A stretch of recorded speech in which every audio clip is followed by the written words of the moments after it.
கூட்டணி இருக்கக்கூடிய ஒரு கட்சிங்கிற அடிப்படையில் பல முக்கியமான முடிவுகள் எடுக்க வேண்டியிருக்கும். அந்த கூட்டத்தில் நீங்க இருப்பீங்க. ஆனா நீங்க திமுகவிற்கும் நெருக்கமான ஒரு நபரா இருக்கிறதால அந்த நம்பகத்தன்மை, ரெண்டாவது வந்து நீங்க திமுகவுக்கு ஒரு நெருக்கமான நபர், அந்த பல விஷயங்கள் இருக்கும்ல சார், அதை எப்படி சமாளிப்பீங்க? திருமாவளவனே வந்து திமுகவுடைய மாணவர் அணியிலிருந்து வந்தவர். ஆக்சுவலா அவரு ரொம்ப பயங்கரமா ஆக்டிவேட் பண்ணிட்டு இருந்த ஒரு கட்சி வந்து திமுக. ஒவ்வொருத்துக்கும் ஒரு அடித்தளம் இருக்கும். அங்க வேலை செஞ்சு முடிச்சிட்டு என்னுடைய பயணம்ங்கிறது வந்து இந்த தோழர்கள் வரும்பொழுது என்னுடைய ஒவ்வொரு விஷயமும் ஒவ்வொரு சிந்தனையும் இந்த கட்சியை நோக்கி தான் எப்பயுமே இருக்க போகுது.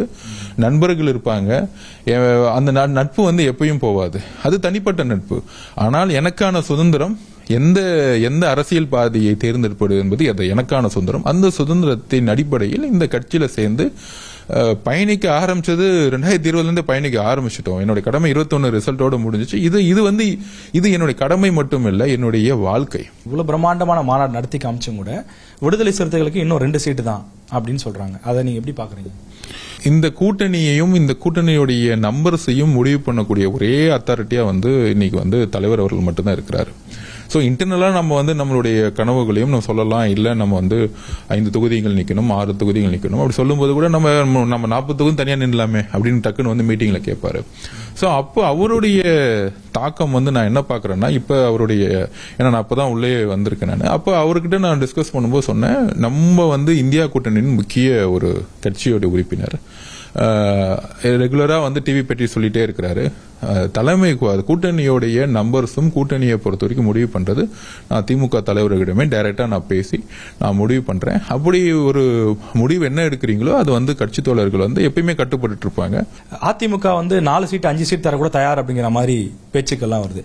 ஒருவேளை அந்த மாதிரி அதிகமான இடங்கள் கிடைக்குதுங்கிறதுக்காக அதிமுகவுடன் விசிகா போறது நல்லதுன்னு ஒரு வியூக வகுப்பாளரா நீங்க அதை நினைக்கிறீங்களா? திமுக தலைமையிலான இந்தியா கூட்டணியோடைய பலம் என்னன்னா, 6 வருஷத்துக்கு மேல வந்து பல போராட்டங்கள்ல வந்து ஒன்னா இருந்திருப்போம், பல விஷயங்களை நாங்க உருவாக்கியிருக்கோம்.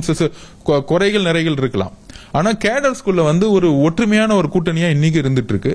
அப்ப வந்து எலெக்ஷன் ஒர்க் பண்ணும்பொழுது எல்லாரும் சேர்ந்து ஒர்க் பண்ணுவாங்க. ஆனா திடீர்னு வந்து உங்களுக்கு எந்த விதமான அஜெண்டா இல்லாம வெறும் நம்பர்ஸ்க்காக மட்டும் நீங்க வந்து கூட்டணியை மாறும் பொழுது அப்ப வந்து ஒரு எமோஷனல் உருவாக்கணும், ஒரு தேரி வேணும். ஒரு கூட்டணி உருவாகும் பொழுது ஒரு இயற்கையான கூட்டணியா இருக்கணும். திடீர்னு முடிவெடுக்கிறதுனால மட்டும் உருவாவாது. திரு ஆதவ அர்ஜுனா அவர்களிடம் கோடியா பணம் இருக்கு, அதனால பணத்தை கொடுத்து அவர் வந்து பதவி வாங்கிட்டாரு. இன்னும் சில பேர்லாம் அபாண்டமா போடுறாங்க, விசிக கட்சியை அவர் விலைக்கு வாங்கிட்டாரு அப்படின்லாம் விமர்சனம் வைக்கிறாங்க. அந்த மாதிரி விமர்சனம் வைக்கக்கூடிய ஆட்களுக்கு நீங்க சொல்லக்கூடிய பதில் என்ன? இதுவரைக்கும் தலைவர் திருமாவளவனுடைய விலைக்கு வாங்குறதுக்கு யாரும் பறந்ததில்லை, இன்னுமேட்டு பறக்க முடியாது. அதனால இங்க விலைகள்லாம் கிடையாது. இனி வந்து விசிக்கே வரக்கூடிய மாற்றங்களை நீங்க பாருங்க. அப்ப ஏன் வந்து இதுக்கான விமர்சனம் வந்துச்சுன்னு தெரியும்.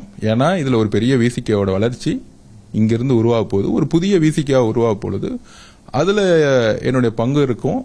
அதுக்கான பங்கை மேபி அந்த பங்கு என்னங்கிறதுக்காக வேணாலும் ஒரு அட்டாக் இருக்கலாம். ஊழலையும் குடும்ப ஆட்சியும் எதிர்த்து வந்து அது மட்டும் பத்தி தான் வந்து கேம்பெயினே பண்ணாரு மோடி அவர்கள். அப்படி ஒரு பெருசா ஜெயிக்கும் பொழுது தமிழகத்திலயும் அந்த பெரிய கேம்பெயின் நடந்துச்சு. கேப்டன் விஜயகாந்த் இருந்தார்கள், வைகோ இருந்தார், திராவிடம் பேசுற வைகோ வந்து இருந்தாரு. சோ எல்லாரும் இருக்கும்போது 15% அப்பயே ரீச் பண்ணிட்டாங்க. சோ இப்போ வந்து புதுசா ரீச் பண்ணணும் அப்படிலாம் கிடையாது. பாமக தலைவர் அன்புமணி ராமதாஸ் அவரை பத்தி என்ன நினைக்கிறீங்க? அவருடைய அரசியல் செயல்பாடுகள் பத்தி உங்களுடைய கருத்து என்ன? அன்புமணி அண்ணன் அவர்கள் பேசக்கூடிய பெரியார் சிந்தனைகளே கொண்டு வருவோம்.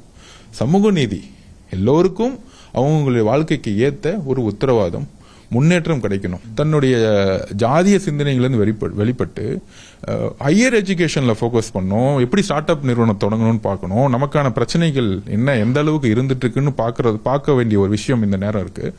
அவருடைய சிந்தனை மாறிட்டு இருக்குன்னு என்னால புரிய முடியுது. கண்டிப்பா எதிர்காலத்துல ஏதோ ஒரு பிரச்சனை வந்தா கூட என்னால டைரக்டா அவரை வந்து தொடர்பு கொள்ள முடியும்ங்கிற நம்பிக்கை எனக்கு இருக்கு. மேல் அளவுல பேசி கீழே வந்து ஒரு குடிசையும் எரியாம ஆப்போசிட்லயும் வந்து ஒரு வன்னிய தோழர்களுக்கும் வந்து எந்த விதமான பிரச்சனையும் நடக்காம 2 பேரும் சேர்ந்து ஒரு புதிய தலைமுறையை உருவாக்கணுங்கிறது தான் என்னுடைய மிகப்பெரிய குறிக்கோள். நமக்கு முன்னாடி இருக்கிற மிகப்பெரிய பிரச்சனையே நம்மளுடைய வறுமை தான். அந்த வறுமையை போக்கணும்னா நமக்கான ஒரு புதிய அஜெண்டாவை உருவாக்கணும்.